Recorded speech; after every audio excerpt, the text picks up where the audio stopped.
Hey guys, welcome back to my channel. Today's video is going to be a beginner's guide.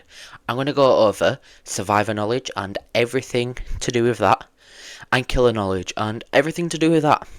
I'm also going to go over characters who I suggest you should play first, just to segue yourself into the game, so you can start understanding the mechanics for both survivor and killer side.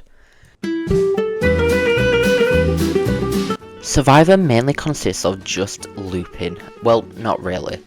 There's generators, you have to loop, and you have to understand what the killer actually does. But understanding what the killer does can come with time, and understanding as you play more. In this section, I'm going to begin with who you should play, how to understand stamina, looping, generators, the different classes for each survivor. Who you want to play is obviously up to you, right? But there's some survivors who are just objectively better and easier to play. One of the survivors who I recommend is Gabby. She gives the most XP. She's really good for XP farming, which helps, first off, get levels for your characters and yourself, which allows you to then choose the perk for that character to choose them on another character, which allows you to just have more freedom in what perk you want to play. But if you have like a favourite character, or there's a character specifically you want to arisen. However, with Gabby, she is a gen rusher, which means she has lower looping stats than most other characters, which makes it difficult for you to actually survive and not learn, because I recommend using a gen rusher in order to learn how to loop, because then you get used to really low stamina and low speed, which then allows you to, when you do want to move over to a looping character, it then allows you to actually loop really well with them. Gabby's perk also is really useful just for beginners, right? Her perk is a phone which shows how many studs away the killer is. It lets you avoid the killer really easily, and you don't have to get into chase with them as often because you're able to avoid them, and she's a good counter for a few killers as well. Killers like Ghost, Rat,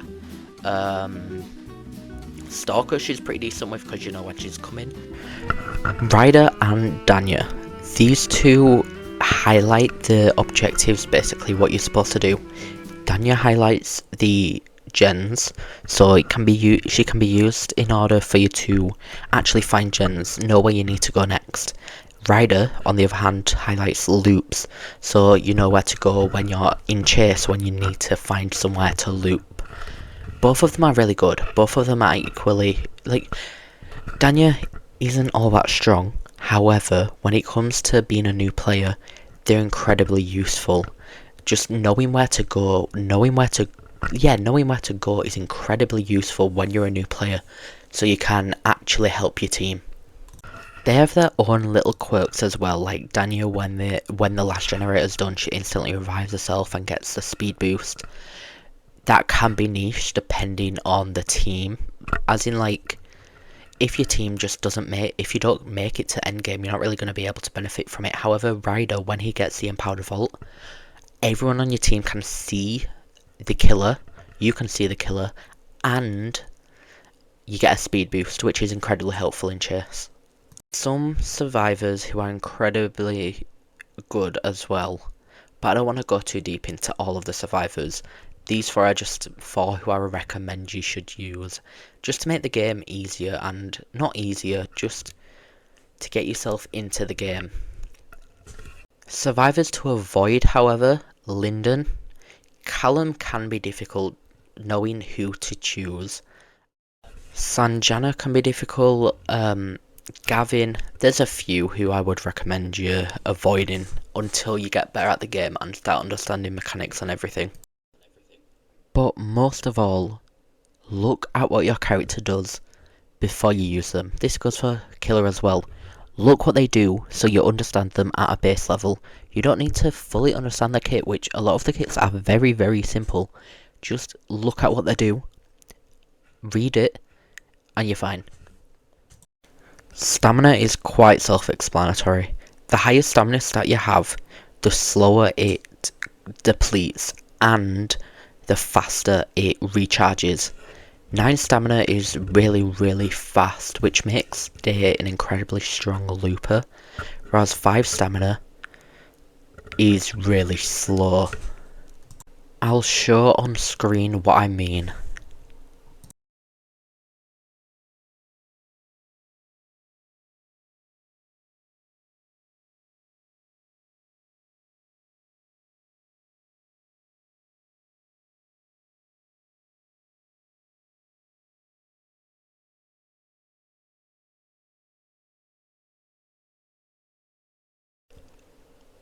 Honestly, stamina isn't all that hard to understand. It's pretty simple.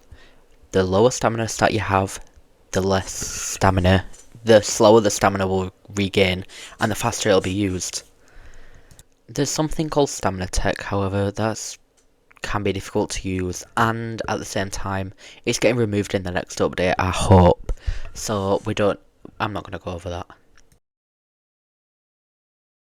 Okay, when it comes to looping, one thing you need to know is the killer will always be faster when you aren't sprinting. Any speed, even Showstopper with her only 4 speed, faster than you, even when you've got 9 speed. But when you're sprinting, you are not a lot faster, but you're quite a bit faster. Anyways, let me just... When it comes to looping, let's say you're there, and the killer's there. The killer's able to mind game you, right? So when it comes to you going here, you're at the vault, you want to make sure that the killer has committed to going to that direction. If the killer is going that direction, no vaulting. Don't vault. Just to avoid getting hit, obviously, or having to waste too much stamina to just run around. But another important thing is do as many laps around the loop as you possibly can in order to conserve your vaults, but don't use too much stamina.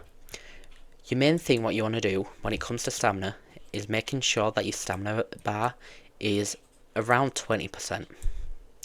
Especially when you're a gen rusher, you want to make sure you've got 20% just in case of emergencies, and you never want to go down. I'm not sure why I said below, because you can't really go below 0, but you want to stay, you don't want to hit 0.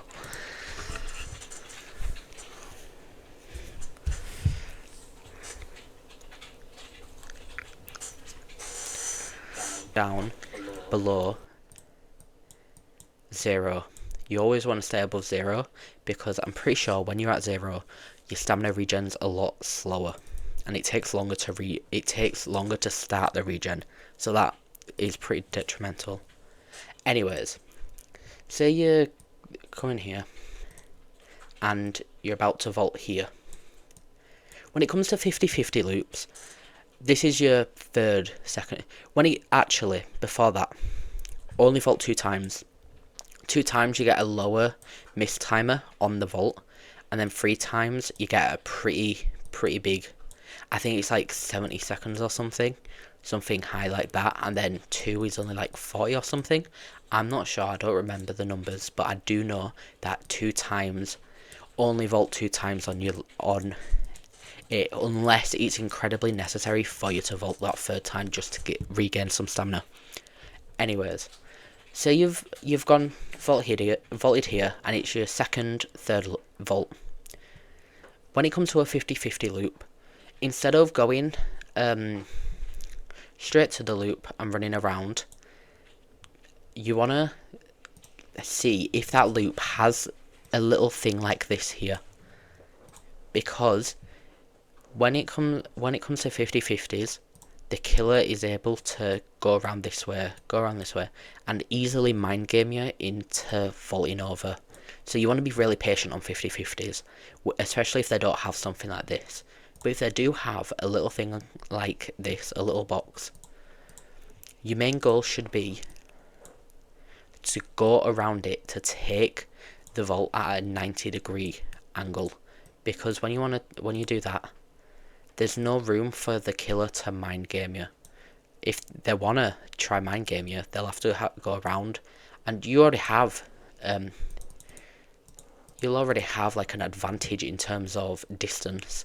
So you can just go back and go around, and then do something like that, just to make sure that you always get a 90-degree vault on 50/50s, because that's really important, just to make sure that you're safe and you don't die. When it comes to transitioning between loops, it can be difficult. You just wanna your main goal is to conserve as much stamina and try to go to a safe loop. However, not always safe. There's also loops which are one way, which means you can go one way, but you can vault one way, but you can't vault the other way. They're very, very safe when it comes to Survivor, but you do not want to vault them 3 times, because if you vault them 3 times, then you're basically good as dead, right? I say you're good as dead because the killer's then able to trap you in that little confined area, because typically when it comes to a one-way vault, you cannot, like, how do I explain it? It's normally like a room with a vault, but the vault is the only way out. Not the only way out, there's 2 ways out. The vault is a way out, and the way in is a way in, right? Way out. If the killer can just camp that way out, then basically you're dead. The thing I want to say, but make sure to hug the walls on the loops as much as possible, unless it's a fence. Normally when it's a fence, the killer's able to hit over the fence, and that just kind of screws you up. So you wanna avoid them. There's a few, someone like, just avoid being too close to any fence, right? But when it comes to wall loops, stuff like that, hug it so you can make as much distance as possible. Another thing is, always look behind you. It's difficult, I know, but it's very, very useful, and it just helps you gauge how far you are and how much stamina you need to use. Another thing is, when you're on a wall loop, you always want to stay in,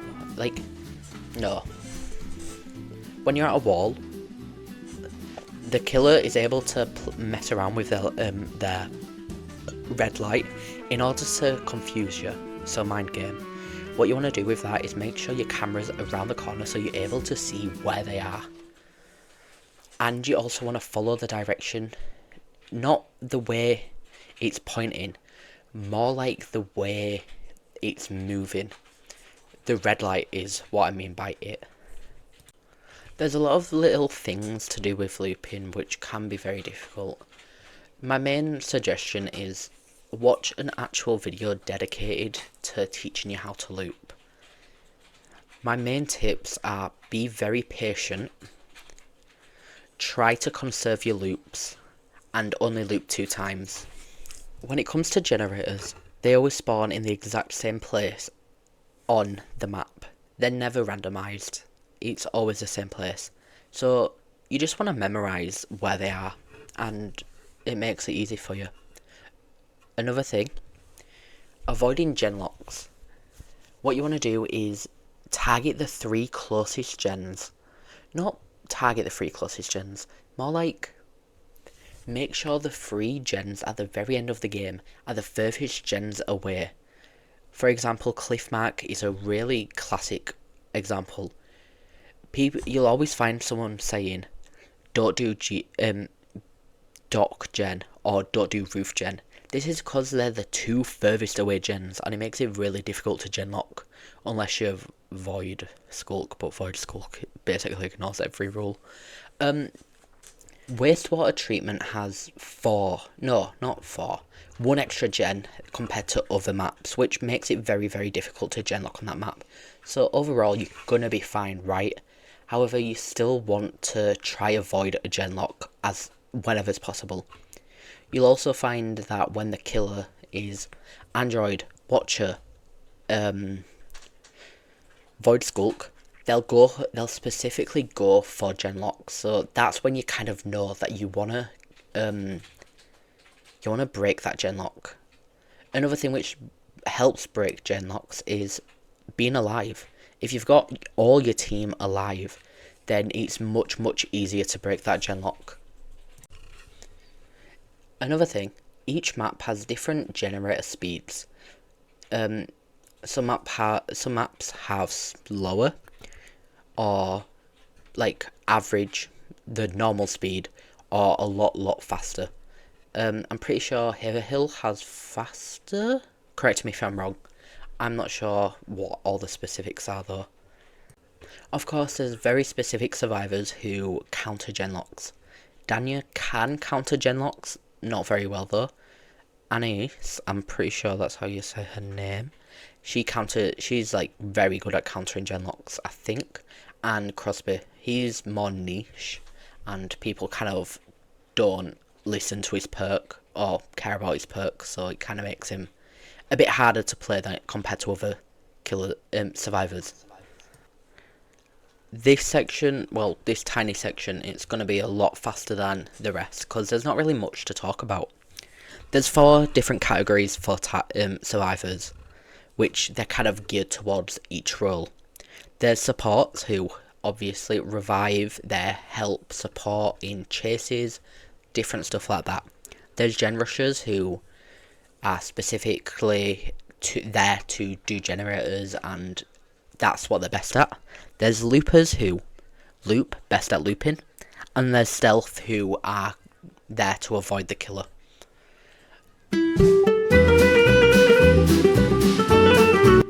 In this section, I'm going to talk about which killers I recommend you to play and which ones I think you should leave off for a little while. Not saying you shouldn't use these killers, and I'm also going to talk about what each stat means for killer. This section is going to be a bit shorter because I don't think I'm going to be able to explain it fully and make it also interesting. I'll link a video down below which I think is a pretty good explanation of how killer works and recommendations and everything like that. One of the killers I recommend is the Unforgotten. The positives are her ability is incredibly easy to use and you gain value from just having to click a button.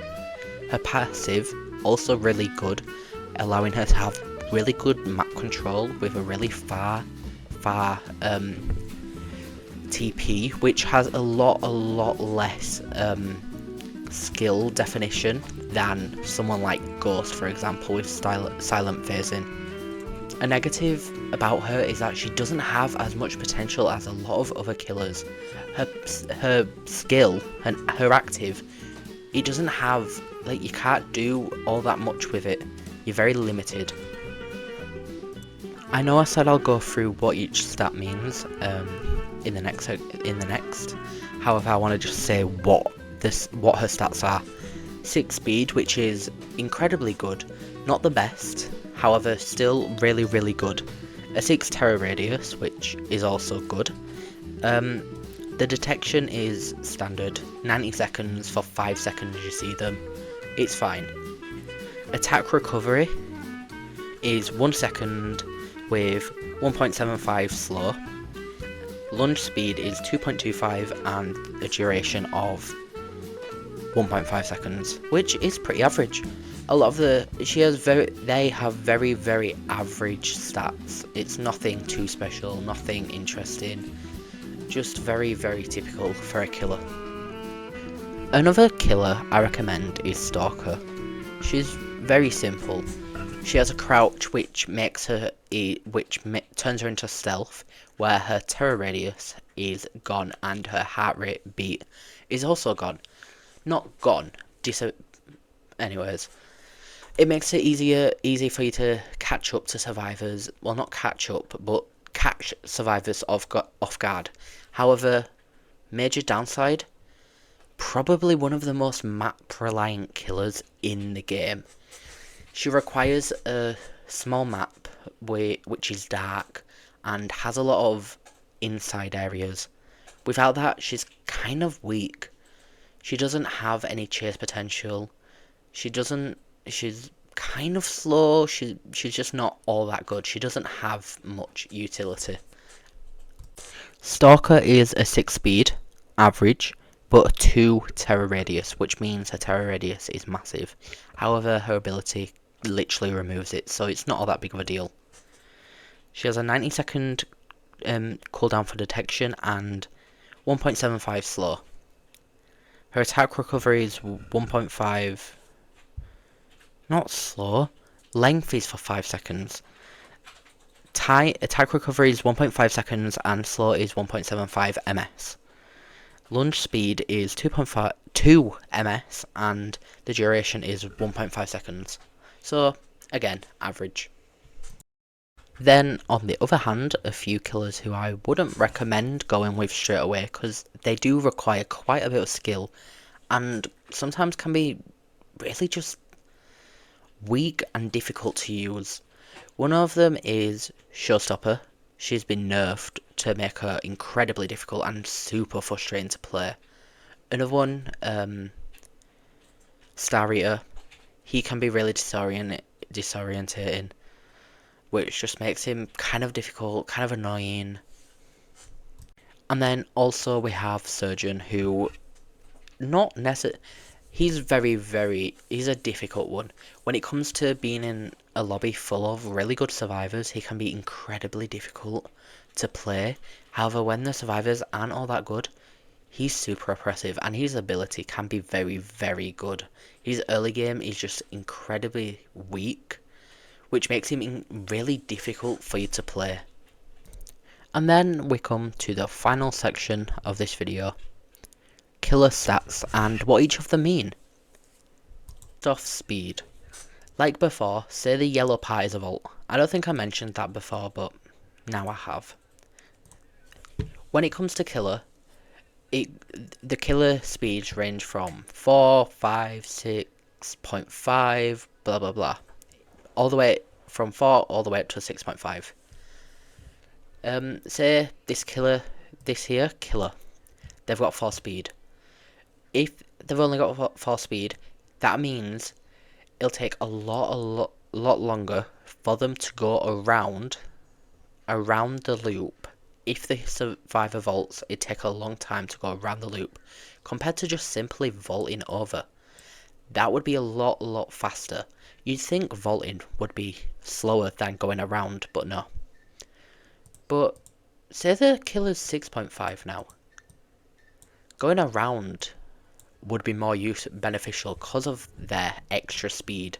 That'd allow them to actually go faster and make more distance compared to vaulting. The terror radius number determines obviously what size the terror radius is. The higher the number, the shorter and smaller the terror radius. So if someone's terror radius is 7, that'll be a lot shorter, smaller than a terror radius with 2. When you've got a higher terror radius, it makes it easier to do red light mind gaming. That just means you hide your red light and you're able to utilize that in order to get a down on the survivor easier. It's a lot harder as when you've got a bigger terror radius, and it means the survivors are able to run away faster. Lunge speed is simple. 3 ms is a fast lunge, 1 is a slow lunge. I don't think there's anything I need to talk about that. Basically just 3 ms lunges are better. Easier to mind game, easier to hit, easier to vault hit, the lot. There's quite a lot to say about killers, and a lot of it comes from experience, understanding who to chase specifically, blah blah blah. I will, like I said, I'll put a video in the description to what video I think a good video to watch if you want to understand more about killer. A lot comes with time and understanding and just playing killer over and over again. My final recommendation for killer is please read what your kit does, what the killer kit does. I've seen so many new people just jump in with a killer and have no idea what they do. So, for your own self, for the sake of you wanting to win, read what they do, understand their kit. With that all, I think that's gonna be the end of the video. There's more to say, obviously. There's a lot you can do. Survivor specific stuff, killer specific stuff, blah blah blah. But I don't think I'm going to go through all that. I don't think I have the energy for that. And this video has gone pretty long. And I don't want to bore you all guys too much. So, good luck. And don't play Showstopper.